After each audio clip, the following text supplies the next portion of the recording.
News18 ಕನ್ನಡದ digital ಕಂಟೆಂಟ್ಗೆ ಸ್ವಾಗತ. ನಾನು ಮಾದೇಶ್. ಪಂಚಮಸಾಲಿ ಲಿಂಗಾಯತ ಸಮುದಾಯಕ್ಕೆ ಮೀಸಲಾತಿ ವಿಚಾರ ಇಟ್ಕೊಂಡು ದೊಡ್ಡ ಹೋರಾಟ ಮಾಡಿದಂತಹ ಸ್ವಾಮೀಜಿ ಬಸವ ಜಯಮೃತ್ಯುಂಜಯ ಸ್ವಾಮೀಜಿ ವಿರುದ್ಧ ಈಗ ಗಂಭೀರ ಆರೋಪಗಳು ಕಂಡುಬಂದಿದೆ. ಅದು ಒಂದು ವಿಚಾರ ಆಗಿದ್ರೆ ಎರಡು ಆಯಾಮದಲ್ಲಿ ಪ್ರಕರಣಗಳು ಕೂಡ ಈಗ ದಾಖಲಾಗ್ತಿದೆ. ಒಂದು ಮಹಿಳೆ ಹಾಗೂ 4 ತಂಡರ ವಿರುದ್ಧ ಜಯಮೃತ್ಯುಂಜಯ ಸ್ವಾಮೀಜಿ ಅವರು ಬ್ಲ್ಯಾಕ್ ಮೇಲ್ ಆರೋಪ ಮಾಡಿ ದೂರು ನೀಡಿದರೆ, ಮಹಿಳೆಯವರು ಅವರ ಮೇಲೆ ಬ್ಲ್ಯಾಕ್ ಮೇಲ್ ಅಂತೇಳಿ ಮತ್ತು ಅತ್ಯಾಚಾರ ಮಾಡಿದ್ದಾರೆ ಅಂತೇಳಿ ಸ್ವಾಮೀಜಿ ವಿರುದ್ಧ ಗಂಭೀರ ಆರೋಪಗಳನ್ನು ಮಾಡಿ ಪ್ರತಿದೂರು ನೀಡುವಂತಹ ಕೆಲಸವನ್ನು ಮಾಡಿದ್ದಾರೆ. ಸದ್ಯಕ್ಕೆ ಈ ಒಂದು ಪ್ರಕರಣದ ಬಗ್ಗೆ ಯಾವುದು ಸತ್ಯತೆ ಅನ್ನೋದಕ್ಕೆ ಸಂಬಂಧಪಟ್ಟಂತೆ ಇಲ್ಲಿವರೆಗೂ ಕೂಡ ಏನಾಗಿದೆ ಮತ್ತು ಸ್ವಾಮೀಜಿಯ ವರ್ಷನ್ ಏನು, ಮಹಿಳೆಯ ವರ್ಷನ್ ಏನು ಅನ್ನೋದಕ್ಕೆ ಸಂಬಂಧಪಟ್ಟಂತೆ ಎಲ್ಲವನ್ನೂ ಕೂಡ ನಾನು ನಿಮಗೆ ಎಕ್ಸ್ಪ್ಲೇನ್ ಮಾಡ್ತಾ ಹೋಗ್ತೀನಿ. ಅದಕ್ಕೂ ಮುನ್ನ ನಮ್ಮ ನ್ಯೂಸ್18 ಕನ್ನಡದ ಯೂಟ್ಯೂಬ್ ಚಾನಲನ್ನು ನೀವು ಸಬ್ಸ್ಕ್ರೈಬ್ ಮಾಡಿಲ್ಲ ಅಂದರೆ ಸಬ್ಸ್ಕ್ರೈಬ್ ಮಾಡಿ ಮತ್ತು ಲೈಕ್ ಮಾಡಿ ಹಾಗೂ ಶೇರ್ ಮಾಡಿ. ಸೋಷಿಯಲ್ ಮೀಡಿಯಾದ ಫೇಸ್ಬುಕ್, ಇನ್ಸ್ಟಾಗ್ರಾಮ್ ಮತ್ತು ಎಕ್ಸ್ ಪೇಜ್ಗಳನ್ನು ಕೂಡ ನೀವು ಫಾಲೋ ಮಾಡಿ. ಎಕ್ಸ್ಕ್ಲೂಸಿವ್ ಮತ್ತು ಇಂಟ್ರೆಸ್ಟಿಂಗ್ ಕಂಟೆಂಟ್ಗಳನ್ನು ನೀವು ನೋಡ್ಬೋದು. ನಿನ್ನೆಯಿಂದಲೂ ಕೂಡ ಒಂದು ವಿಚಾರ ಜೋರಾಗಿ ಹರಿದಾಡ್ತಿದೆ.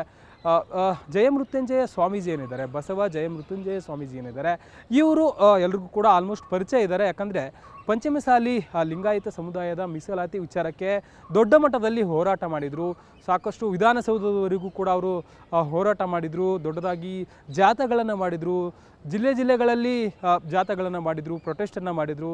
ಅಂಥವರ ವಿರುದ್ಧ ಈಗ ಗಂಭೀರ ಆರೋಪಗಳು ಕೇಳಿಬರುತ್ತದೆ. ಇಲ್ಲಿ 2 ವಿಚಾರ ಇದೆ. ವಿಜಯಪುರದಲ್ಲಿ ನಡೆದಿದ್ದಂಥ ಒಂದು ವಿಚಾರ ಬೆಂಗಳೂರುವರೆಗೂ ಕೂಡ ಈಗ ಕನೆಕ್ಟ್ ಆಗಿದೆ. ಅಂದರೆ ಈ ಸ್ವಾಮೀಜಿ ಏನಿದ್ದಾರೆ, ಇವರು 2-3 ವರ್ಷಗಳ ಹಿಂದೆ ಸಾಕು ದೊಡ್ಡದಾಗಿ ಹೋರಾಟ ಮಾಡುವಂಥ ಕೆಲಸವನ್ನು ಮಾಡ್ತಿದ್ರು. ಆ ಒಂದು ಸಂದರ್ಭದಲ್ಲಿ, ಹೋರಾಟದ ಸಂದರ್ಭದಲ್ಲಿ ಓರ್ವ ಮಹಿಳೆ, ಬೆಂಗಳೂರು ಮೂಲದ ಓರ್ವ ಮಹಿಳೆ ಅವರಿಗೆ ಪರಿಚಯ ಆಗಿರ್ತಾಳೆ. ಆಕೆ ಒಂದು ಟ್ರಸ್ಟನ್ನು ನಡೆಸ್ತಿದ್ದೇನೆ ಅಂತೇಳಿ ಸ್ವಾಮೀಜಿಯವರಿಗೆ ಪರಿಚಯ ಆಗಿರ್ತಾರೆ. ಪರಿಚಯ ಆದಂಥ ಸಂದರ್ಭದಲ್ಲಿ ಆಕೆ, ನಾನು ಒಂದಷ್ಟು ಅನಾಥ ಮಕ್ಕಳನ್ನು ನೋಡ್ಕೊಳ್ತಿದ್ದೇನೆ, ಒಂದಷ್ಟು ಜನರನ್ನು ಸಾಕ್ತಿದ್ದೇನೆ, ನನಗೆ ಒಂದಷ್ಟು ಸಹಾಯ ಬೇಕು, ನಿಮ್ಮ ಮಠದಿಂದ ನನಗೆ ಅನುದಾನ ಬೇಕು, ಜೊತೆಗೆ ನಾನು ನಿಮ್ಮ ಈ ಒಂದು ಮೀಸಲಾತಿ ಹೋರಾಟಕ್ಕೆ ಕೈ ಜೋಡಿಸ್ತೇನೆ ಅಂತೇಳಿ ಓರ್ವ ಮಹಿಳೆ ಅವರನ್ನು ಪರಿಚಯ ಮಾಡ್ಕೊಂಡಿರ್ತಾರಂತೆ. ಆ ಒಂದು ಸಂದರ್ಭದಲ್ಲಿ ಪರಿಚಯ ಆಗಿದ್ದಂಥ ಮಹಿಳೆ ಈಗ ಬೆಂಗಳೂರಿನ ಹಲವು ಕಚೇರಿಗಳಿಗೆ, CM ಕಚೇರಿಗೆ, ಗೃಹ ಕಚೇರಿಗೆ, ಮಹಿಳಾ ಆಯೋಗದ ಕಚೇರಿಗೆ, ಮಾನವ ಹಕ್ಕುಗಳ ಇಲಾಖೆಗೆ ಮತ್ತು ಬೆಂಗಳೂರು ಕಮಿಷನರ್ಗೆ ದೂರು ನೀಡುವಂಥ ಕೆಲಸವನ್ನು ಮಾಡಿದ್ದಾರೆ. ಪತ್ರದ ಮೂಲಕ ಆಕೆ ಸ್ವಾಮೀಜಿ ವಿರುದ್ಧ ಸಾಕಷ್ಟು ಆರೋಪಗಳನ್ನು ಮಾಡಿ, ಅವರು ನನಗೆ ಲೈಂಗಿಕವಾಗಿ ಬಳಸ್ಕೊಂಡಿದ್ದಾರೆ, ವಿಡಿಯೋ ಮಾಡಿಕೊಂಡು ನನಗೆ ಬ್ಲ್ಯಾಕ್ ಮೇಲ್ ಮಾಡ್ತಿದ್ದಾರೆ, ಜೊತೆಗೆ ವಿಡಿಯೋ ಕಾಲ್ ಮಾಡಬೇಕು, ಯಾವಾಗಲೂ ಮಾತಾಡಬೇಕು ಅನ್ನುವಂಥ ರೀತಿಯಲ್ಲಿ ಅವರು ನನಗೆ ಕಿರುಕುಳ ಕೊಡ್ತಿದ್ದಾರೆ ಅಂತೇಳಿ ಆರೋಪಿಸಿ ಜಯಮೃತ್ಯುಂಜಯ ಸ್ವಾಮೀಜಿಯವರ ವಿರುದ್ಧ ಗಂಭೀರ ಆರೋಪಗಳನ್ನು ಮಾಡುವಂಥ ಕೆಲಸವನ್ನು ಮಹಿಳೆ ಮಾಡಿದ್ದಾರೆ. ಆದರೆ ಈ ಒಂದು ವಿಚಾರ ಯಾಕೆ ಹೊರಗಡೆ ಬಂತು ಮತ್ತು ಇದು ಎಷ್ಟು ಸತ್ಯ ಸುಳ್ಳು ಅನ್ನೋದಕ್ಕೆ ಸಂಬಂಧಪಟ್ಟಂತೆ ಒಂದಷ್ಟು ಪರಿಶೀಲನೆ ಮಾಡಿದಂಥ ಸಂದರ್ಭದಲ್ಲಿ ಆಕೆ ಕಳೆದ 6ನೇ ತಾರೀಕು ಕಮಿಷನರ್ ಕಚೇರಿ ಮತ್ತು CM ಕಚೇರಿ, ಗೃಹ ಕಚೇರಿ ಸೇರಿದಂತೆ 5-6 ಇಲಾಖೆಗೆ ದೂರು ನೀಡುವಂಥ ಕೆಲಸವನ್ನು ಮಾಡಿದರು. ಅದರ ಹಿನ್ನೆಲೆಯನ್ನು ಕಲೆ ಹಾಕಿದಂಥ ಸಂದರ್ಭದಲ್ಲಿ ಸಾಕಷ್ಟು ವಿಚಾರಗಳು ಇಲ್ಲಿ ಬಿಚ್ಚಿಕೊಳ್ತಿದ್ದಾವೆ. 4ನೇ ತಾರೀಕು ಇದೇ ಮಹಿಳೆ ಹಾಗೂ 3 ಜನ ಪುರುಷರ ವಿರುದ್ಧ ವಿಜಯಪುರ ಜಿಲ್ಲೆಯ ವಿಜಯಪುರ ರೂರಲ್ ಪೊಲೀಸ್ ಠಾಣೆಯಲ್ಲಿ ಒಂದು ಪ್ರಕರಣ ದಾಖಲಾಗಿರುತ್ತೆ. ಬ್ಲ್ಯಾಕ್ ಮೇಲ್ ಮಾಡ್ತಿದ್ದಾರೆ ಅಂತೇಳಿ ಆರೋಪಿಸಿ ಸ್ವಾಮೀಜಿಯವರೇ ಮೊದಲು ದೂರು ಕೊಟ್ಟಿರ್ತಾರೆ. ಅಂದರೆ ಈ ಮಹಿಳೆ ಏನಿದ್ದಾರೆ, ಈಗ ಅತ್ಯಾಚಾರ ಆರೋಪ ಮಾಡಿ ಗಂಭೀರ ಆರೋಪವನ್ನು ಸ್ವಾಮೀಜಿ ವಿರುದ್ಧ ಯಾರು ಮಾಡಿದಾರಲ್ಲ, ಆ ಒಂದು ಮಹಿಳೆ ಹಾಗೂ ವೀರೇಶ್ ಮತ್ತು ಪೃಥ್ವಿಗೌಡ ಮತ್ತು ಯಶವಂತ್ ಎಂಬ 4 ಜನರ ವಿರುದ್ಧ ವಿಜಯಪುರ ರೂರಲ್ ಪೊಲೀಸ್ ಠಾಣೆಯಲ್ಲಿ ಒಂದು ದೂರನ್ನು ದಾಖಲಿಸಿರ್ತಾರೆ. ಈ ರೀತಿಯಾಗಿ ಈಕೆ ಪರಿಚಯ ಆಗಿರ್ತಾಳೆ. ಅಂದರೆ ಆ ಹೋರಾಟ ಮಾಡುವಂಥ ಸಂದರ್ಭದಲ್ಲಿ ಈಕೆ ನನ್ನ ಜೊತೆ ಕೈ ಜೋಡಿಸ್ತೇನೆ ಅಂತೇಳಿ ಈಕೆ ಸಂಪರ್ಕ ಆಗಿ ಈಕೆ ಪರಿಚಯ ಆಗಿರ್ತಾಳೆ. ತಾನೊಂದು ಟ್ರಸ್ಟ್ ನಡೆಸೋದಾಗಿ ಮತ್ತು ಅದಕ್ಕೆ ಅನುದಾನ ಬೇಕು ಅಂತೇಳಿ ಆಕೆ ಆಗಾಗ ನನ್ನ ಬಳಿ ದುಡ್ಡು ಕೇಳ್ತಿದ್ಲು. ಈಗಲೂ ಕೂಡ ಸಾಕಷ್ಟು ಬಾರಿ ಆಕೆ ದುಡ್ಡು ಕೇಳ್ತಿದ್ಲು. ನಾನು ಕೊಡಲ್ಲ ಅನ್ನುವಂಥ ಸಂದರ್ಭದಲ್ಲಿ ಈ ರೀತಿಯಾಗಿ ಪ್ಲ್ಯಾನನ್ನು ಮಾಡಿಕೊಳ್ಳಲಾಗಿದೆ ಅಂತೇಳಿ ಅವರು ಆರೋಪ ಮಾಡಿದರು. ಕಳೆದ ಫೆಬ್ರವರಿಯಲ್ಲಿ 2ನೇ ತಾರೀಕು ಈ ಮಹಿಳೆ ಮತ್ತು ತಂಡ ಹೋಗಿ ಅವರನ್ನು ಭೇಟಿಯಾಗಿರುತ್ತಂತೆ. ಈ ಒಂದು ಸಂದರ್ಭದಲ್ಲಿ 3 ಕೋಟಿ ಹಣಕ್ಕೆ ಇವರು ಬೇಡಿಕೆ ಇಟ್ಟಿರ್ತಾರಂತೆ. ಈಕೆ ಸ್ವಾಮೀಜಿಯವರನ್ನು ಕಾರಿಗೆ ಆಕ್ಸಿಡೆಂಟ್ ಮಾಡಿಸಿ ಅವರನ್ನು ಅಡ್ಡ ಹಾಕಿ ಹಣವನ್ನು ಕೇಳಿದ್ಲು ಅನ್ನುವಂಥ ಆರೋಪ ಸ್ವಾಮೀಜಿ ಅವರು ಮಾಡಿದ್ದಾರೆ. ಆ ಒಂದು ಸಂದರ್ಭದಲ್ಲಿ ಇವರು ಹಣ ಕೊಡೋದಕ್ಕೆ ನಿರಾಕರಿಸಿದ್ರಂತೆ. ಅದಾದಮೇಲೆ ಬೆಂಗಳೂರಿಗೆ ಬಂದ ಮೇಲೆ ಅವರು ಮತ್ತೆ ಹಣಕ್ಕಾಗಿ ಬೇಡಿಕೆ ಇಟ್ಟಿದ್ದಾರೆ. ಖಾಸಗಿ ಯೂಟ್ಯೂಬ್ ಚಾನಲ್ನ ಮಾಲೀಕ ವೀರೇಶ್ ಆಗಿರ್ಬೋದು ಮತ್ತು ಬೇರೆ 3 ಜನ ವ್ಯಕ್ತಿಗಳೇನೆಂದರೆ ಅವರ ಮೂಲಕ ಒಂದು ವಿಡಿಯೋವನ್ನು ಸ್ವಾಮೀಜಿಯ ವಿರುದ್ಧ ಪ್ರೋಮೋವನ್ನು ಅಥವಾ ನ್ಯೂಸ್ ಮಾಡಿಸ್ತೇವೆ ಅಂತೇಳಿ ಅವರಿಗೆ ಮತ್ತೆ ಹಣಕ್ಕೆ ಬೇಡಿಕೆ ಇಡುವಂಥ ಕೆಲಸವನ್ನು ಮಾಡಿದ್ರಂತೆ. ಕಳೆದ 11ನೇ ತಾರೀಕು ಮತ್ತೆ 3 ಕೋಟಿ ಹಣಕ್ಕಾಗಿ ಇವರು ಬೇಡಿಕೆ ಇಟ್ಟಿದ್ರಂತೆ. ಈ ಒಂದು ವಿಚಾರವಾಗಿ ಸ್ವಾಮೀಜಿಯವರು ವಿಜಯಪುರ ಜಿಲ್ಲೆಯ ರೂರಲ್ ಪೊಲೀಸ್ ಠಾಣೆಯಲ್ಲಿ ಪ್ರಕರಣ ದಾಖಲಿಸುವಂಥ ಕೆಲಸವನ್ನು ಮಾಡಿದರು. ಬ್ಲ್ಯಾಕ್ ಮೇಲ್ ಮಾಡುತ್ತಿದ್ದಾರೆ ಅಂತೇಳಿ ದೂರು ನೀಡುವಂತಹ ಕೆಲಸವನ್ನು ಮಾಡಿದರು.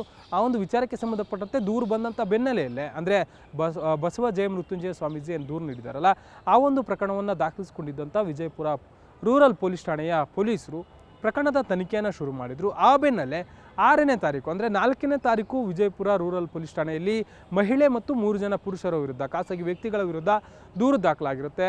ಎಕ್ಸ್ಟ್ರಾಷನ್ ಕೇಸ್ ಅಂದರೆ ಸುಲಿಗೆ ಅಂದರೆ ಬೆದರಿಕೆ ಮತ್ತು ಬ್ಲ್ಯಾಕ್ ಮೇಲ್ ಆರೋಪದಡಿ ಪ್ರಕರಣ ದಾಖಲಾಗಿರುತ್ತೆ.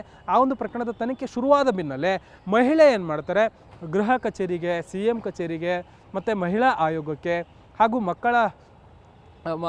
ಮತ್ತು ಮಾನವ ಹಕ್ಕುಗಳ ಆಯೋಗಕ್ಕೆ, ಇದರ ಜೊತೆಗೆ ಬೆಂಗಳೂರು ನಗರ ಪೊಲೀಸ್ ಆಯುಕ್ತರ ಕಚೇರಿಗೂ ಕೂಡ ಪತ್ರದ ಮೂಲಕ, ಯಾವುದೇ ಠಾಣೆಗೆ ನೇರವಾಗಿ ಹೋಗಿರೋದಿಲ್ಲ, ಮತ್ತು ಈ ಎಲ್ಲ ಇಲಾಖೆಗಳಿಗೂ ಕೂಡ ಪತ್ರದ ಮೂಲಕ ಸ್ವಾಮೀಜಿ ವಿರುದ್ಧ ಗಂಭೀರ ಆರೋಪಗಳನ್ನು ಮಾಡಿ ಅವರ ವಿರುದ್ಧ ಕ್ರಮಕ್ಕೆ ದೂರನ್ನು ನೀಡಿರ್ತಾಳೆ. ಅಂದರೆ ಇವರು ನನಗೆ ಆ ಒಂದು ಹೋರಾಟದ ಸಂದರ್ಭದಲ್ಲಿ ಪರಿಚಯ ಆಗಿದ್ದರು, ಅವರು ಪ್ರಸಾದ ಕೊಡ್ತೇನೆ ಅಂತೇಳಿ ಅವರ ಒಂದು ಮಠಕ್ಕೆ ಕರೆಸಿ ನನ್ನನ್ನು ಲೈಂಗಿಕವಾಗಿ ಬಳಸ್ಕೊಂಡಿದ್ರು, ಮತ್ತು ಅದನ್ನು ವಿಡಿಯೋ ಮಾಡಿಕೊಂಡು ಸೋಷಿಯಲ್ ಮೀಡಿಯಾದಲ್ಲಿ ಹಾಕೋದಾಗಿ ಬೆದರಿಕೆ ಮಾಡಿ ನನ್ನ ಜೊತೆ ಆಗಾಗ ವಿಡಿಯೋ ಕಾಲ್ ಮಾಡಬೇಕು ಅಂತೇಳಿ ನನಗೆ ಕಿರುಕುಳ ಕೊಡ್ತಿದ್ದಾರೆ, ಅವರ ವಿರುದ್ಧ ಕ್ರಮವನ್ನು ಕೈಗೊಳ್ಳಬೇಕು ಅಂತೇಳಿ ಆಕೆ ಎಲ್ಲ ಕಡೆಯೂ ಕೂಡ ಪತ್ರದ ಮೂಲಕ ದೂರು ನೀಡುವಂಥ ಕೆಲಸವನ್ನು ಮಾಡಿದರು. ಈ ಒಂದು 2 ವಿಚಾರಗಳು ಕೂಡ ಈಗ ಸದ್ಯಕ್ಕೆ ಸಾಕಷ್ಟು ಚರ್ಚೆ ಆಗ್ತಿದೆ. ಒಂದು ಕಡೆ ಇವರು ಎಕ್ಸ್ಟ್ರಾಷನ್ ಮಾಡಿರುವಂಥ ವಿಚಾರಕ್ಕೆ ಸಂಬಂಧಪಟ್ಟಂತೆ 3 ಕೋಟಿ ಹಣವನ್ನು ಸ್ವಾಮೀಜಿಯವರ ಬಳಿ ಬೇಡಿಕೆ ಇಟ್ಟಿದ್ದಂಥ ವಿಚಾರಕ್ಕೆ ಸಂಬಂಧಪಟ್ಟಂತೆ ವಿಜಯಪುರ ಜಿಲ್ಲೆಯ ರೂರಲ್ ಪೊಲೀಸ್ ಸ್ಟೇಷನ್ ನಲ್ಲಿ ಪ್ರಕರಣ ದಾಖಲಾಗಿದ್ದು ಅವರು ಒಂದು ಕಡೆ ತನಿಖೆ ನಡೆಸ್ತಿದ್ದಾರೆ. ಮತ್ತೊಂದು ಕಡೆ ಸ್ವಾಮೀಜಿ ವಿರುದ್ಧ ಕೂಡ ಗಂಭೀರ ಆರೋಪಗಳು ಕೇಳಿ ಬಂದಿರುವಂಥ ಹಿನ್ನೆಲೆಯಲ್ಲಿ ಬೆಂಗಳೂರು ನಗರ ಪೊಲೀಸ್ ಆಯುಕ್ತರಾದಂತಹ ಸೀಮಾಂತ್ ಕುಮಾರ್ ಸಿಂಗ್ ಅವರು ಕೂಡ ಅದರ ಬಗ್ಗೆ ಪರಿಶೀಲನೆ ಮಾಡೋದಕ್ಕೆ ಪೊಲೀಸರಿಗೆ ಸೂಚನೆ ನೀಡಿದ್ದಾರೆ. ಆ ಒಂದು ದೂರಿನ ಅನ್ವಯ ಆ ಮಹಿಳೆಯನ್ನು ಕಾಂಟ್ಯಾಕ್ಟ್ ಮಾಡೋದಕ್ಕೆ ಇಲ್ಲಿ ಪೊಲೀಸರು ಮುಂದಾಗ್ತಿದ್ದಾರೆ. ಯಾವ ಆರೋಪಗಳನ್ನು ಮಾಡಿದ್ದಾರೆ ಅದಕ್ಕೆ ಸಂಬಂಧಪಟ್ಟಂತೆ ಎವಿಡೆನ್ಸ್ಗಳನ್ನು ಕೇಳುವಂಥ ಕೆಲಸವನ್ನು ಕೂಡ ಮಾಡ್ತಾರೆ. ಇಲ್ಲಿ 2 ವಿಚಾರಗಳಿದ್ದಾವೆ. ಸ್ವಾಮೀಜಿಗಳು ಇವರ ವಿರುದ್ಧ ಬ್ಲ್ಯಾಕ್ ಮೇಲ್ ಆರೋಪ ಮಾಡ್ತಿದ್ದಾರೆ, ಮತ್ತು ಈಕೆ ಅವರ ವಿರುದ್ಧ ಈ ರೀತಿಯಾಗಿ ನನಗೆ ಬ್ಲ್ಯಾಕ್ ಮೇಲ್ ಮಾಡಿದ್ದಾರೆ, ನನಗೆ ಲೈಂಗಿಕ ಕಿರುಕುಳ ಕೊಟ್ಟಿದ್ದಾರೆ, ಅತ್ಯಾಚಾರ ಮಾಡಿದ್ದಾರೆ ಅಂತೇಳಿ ಈ ಕಡೆ ಮಹಿಳೆ ಕೂಡ ಆರೋಪ ಮಾಡಿದ್ದಾಳೆ. ಇಲ್ಲಿ ಮೊದಲು ಸ್ವಾಮೀಜಿಯವರು ಮಹಿಳೆ ಹಾಗೂ ತಂಡದ ವಿರುದ್ಧ ಮೊದಲೇ ಕಂಪ್ಲೇಂಟ್ ಕೊಟ್ಟಿರ್ತಾರೆ. ಅದಾದಮೇಲೆ ಈ ಕಂಪ್ಲೇಂಟ್ ಲಾಡ್ಜ್ ಆಗಿರೋದ್ರಿಂದ ಸಾಕಷ್ಟು ಅನುಮಾನಗಳು ಇಲ್ಲಿ ಮೂಡುತ್ತಿದ್ದಾವೆ. 2 ಕಡೆಯೂ ಕೂಡ ಸಾಕಷ್ಟು ಅನುಮಾನಗಳಿದೆ. ಇಲ್ಲಿ ಯಾವುದು ಸತ್ಯ ಏನು ಅನ್ನೋದಕ್ಕೆ ಸಂಬಂಧಪಟ್ಟಂತೆ ಪೊಲೀಸರು ಪರಿಶೀಲನೆ ಮಾಡಿ ತನಿಖೆಯನ್ನು ಮಾಡಬೇಕಾಗ್ತಿದೆ. ಒಂದು ಕಡೆ ಮಹಿಳೆ ಹಾಗೂ ತಂಡದ ವಿರುದ್ಧ ವಿಜಯಪುರ ಜಿಲ್ಲೆಯ ರೂರಲ್ ಪೊಲೀಸ್ ಠಾಣೆಯಿಂದ ಪ್ರಕರಣದ ತನಿಖೆ ನಡೆಸಲಾಗ್ತಿದೆ. ಮತ್ತೊಂದು ಕಡೆ ಬೆಂಗಳೂರು ಪೊಲೀಸರಿಂದ ಆ ಮಹಿಳೆಯನ್ನು ಸಂಪರ್ಕ ಮಾಡೋದಕ್ಕೆ ಮುಂದಾಗಿದ್ದಾರೆ ಬೆಂಗಳೂರು ಪೊಲೀಸರು. ಆಕೆ ಎಷ್ಟು ಏನು ಸುಳ್ಳು ಆರೋಪನ, ಇದು ಷಡ್ಯಂತ್ರ ಏನು ಅನ್ನೋದಕ್ಕೆ ಸಂಬಂಧಪಟ್ಟಂತೆ ತನಿಖೆ ನಡೆಸಬೇಕಾಗುತ್ತೆ. ಯಾಕಂದರೆ 3-4 ವರ್ಷಗಳಿಂದಲೂ ಕೂಡ ಆದಂಥ ಈ ಒಂದು ಕಾಂಟ್ಯಾಕ್ಟ್ನ ಒಂದು ಇದರಲ್ಲಿ ಈ ರೀತಿಯಾಗಿ ಆಗಿದೆ ಅನ್ನೋಂಥದ್ದು ಕೂಡ ಸದ್ಯಕ್ಕೆ ಬಯಲಾಗ್ತಿದೆ. ಎಲ್ಲವೂ ಕೂಡ ಕೂಲಂಕಷವಾಗಿ ಪೊಲೀಸರು ತನಿಖೆ ಮಾಡಬೇಕಾಗುತ್ತೆ. ತನಿಖೆಯ ವೇಳೆ ಏನೆಲ್ಲ ಕಂಡು ಬರುತ್ತೆ, ಇಲ್ಲಿ ಮಹಿಳೆಯ ವಾದ ನಿಜನ ಅಥವಾ ಸ್ವಾಮೀಜಿಗಳ ಆರೋಪ ನಿಜನ, ಯಾರದು ಸತ್ಯ ಯಾರದು ಸುಳ್ಳು, ಮತ್ತು ಇವರು 3 ಕೋಟಿಗೆ ಬ್ಲ್ಯಾಕ್ ಮೇಲ್ ಮಾಡಿದ ನಿಜಾನ ಏನು, ಎಲ್ಲವೂ ಕೂಡ ತನಿಖೆಯ ನಂತರವೇ ಗೊತ್ತಾಗಬೇಕಾಗಿದೆ. ಫೇಮಸ್ ಸ್ವಾಮೀಜಿಯೊಬ್ಬರ ಭವಿಷ್ಯ ಏನು ಅನ್ನೋದು ತನಿಖೆಯಲ್ಲಿ ಉಳಿದಿದೆ. ಕ್ಯಾಮ್ರಾ ಪರ್ಸನ್ ಕೊಂಡಯ್ಯ ಜೊತೆ ಮಾದೇಶ್, ನ್ಯೂಸ್ 18 ಕನ್ನಡ, ಬೆಂಗಳೂರು. ನಿರ್ಭೀತ, ನಿಷ್ಪಕ್ಷಪಾತ, ವಿಶ್ವಾಸಾರ್ಹ ಸುದ್ದಿಗಳಿಗೆ ಮತ್ತೊಂದು ಹೆಸರಾಗಿರೋ ನ್ಯೂಸ್ 18 ಕನ್ನಡ ಈಗ ಆಪ್ನಲ್ಲೂ ಲಭ್ಯ ಇದೆ. ದಯವಿಟ್ಟು ಇಲ್ಲಿರೋ QR ಕೋಡ್ ಅನ್ನ ಸ್ಕ್ಯಾನ್ ಮಾಡಿಕೊಂಡು ಆಪ್ ಡೌನ್ಲೋಡ್ ಮಾಡೋದಕ್ಕೆ ಮರಿಬೇಡಿ. ನಿಮ್ಮ ಬೆಂಬಲ ಹೀಗೆ ಸದಾ ನಮ್ಮೊಂದಿಗಿರಲಿ. ಧನ್ಯವಾದ.